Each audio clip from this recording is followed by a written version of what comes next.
Íslenskir ráðamenn áttu fund með breskum kollegum í byrjun september þar sem rætt var að breyta Icesave útibúi Landsbankans þannig að íslensk stjórnvöld bæru ekki ábyrgð á starfseminni.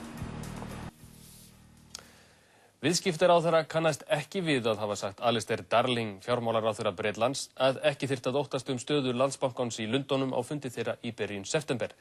Þvert á móti hafi Íslendingar verið mjög vel meðvitaðir vandann sem stóð fyrir dyrum. Kastljós birti í kvöld útskriftasímtali Árna Mathiesen, fjármálaráðherra, og Alistair Darling, fjármálaráðherra Bretlands. Þar vísar Darling ítrekað í fund sem hann átti með Björgvin G. Sigurðssyni, viðskiptaráðherra, og öðrum íslenskum embættismönnum. Darling segist hafa haft miklar áhyggjur af stöðu Landsbankans í Lundúnum en verið sagt á umræddum fundi að ekkert væri að óttast. Árni segist ekki hafa verið á fundinum og gæti því ekkert sagt til það.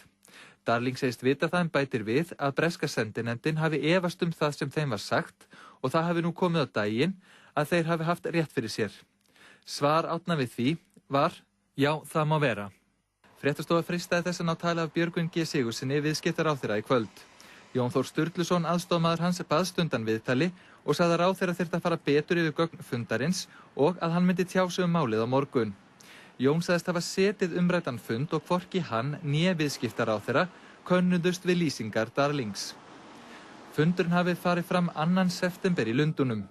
Hann sátu meðal annarra stjórnarformaður fjármálaeftirlitsins hér og ráðuneytisstjórar viðskipta og fjármálaráðuneytis. Efni fundarins var fyrst og fremst hvernig breyta mætti útibúi Landsbankans í Lundúnum í dótturfélag hans. Slíkur gjörningur hefði leyst ríkið undan ábyrgð á starfsemi Icesave. Samstaða var á fundinum að vinna að þessu. Fráleitt sé því að halda því fram að Íslendingar hafi ekki áttað sig á vandanum sem stóð fyrir dyrum.